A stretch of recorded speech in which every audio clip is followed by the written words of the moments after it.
नेहमी वेळेकामटीला साताऱ्यानं कमी समजायचं, साताऱ्याला पुण्यानं कमी समजायचं, ह्या प्रत्येक राज्यातलं झालंय प्रॉब्लेम. तर मला विशेष माझ्या आईच्या भाषेचा जर इतका फायदा झाला असेल, त्याच्यात एक रिदम असायचा.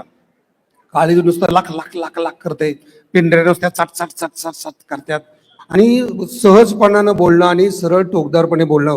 म्हणजे माधुरी पुरंदरेला, राणी मुखर्जीला, सुकन्या कुलकर्णीला जेव्हा पण भेटली ना, तेव्हा आई म्हणायची, काय ग उगळी निघली माझ्या बबीसारखी दिसतीस. तर उगळी निघली त्यांना कळायचंच नाही, ती म्हणायची उगळी निघली काय. तर हे किती सौंदर्य चांगल्या शब्दाचं होतं. तर आपल्याला म्हणजे आपलं भान असतं की आपल्याला हे खजिना आपल्या घरातच आहे. म्हणजे आई सहज बोलता बोलता म्हणायची, आई बहीण कोणाची चिमणी माझी कोणाची. लग्न झालं की म्हणशील आई बहीण कोणाची चिमणी माझी कोणाची. किंवा कोणाला पण भेटली तर कधी सांगायचे, हंडाभर दागिनं घाली ते मी खवा बावा, हंडाभर दागिनं घाली ते मी खवा बावा, कप्पळीचं कुक्कू नित रोज दागिना माझा नवा.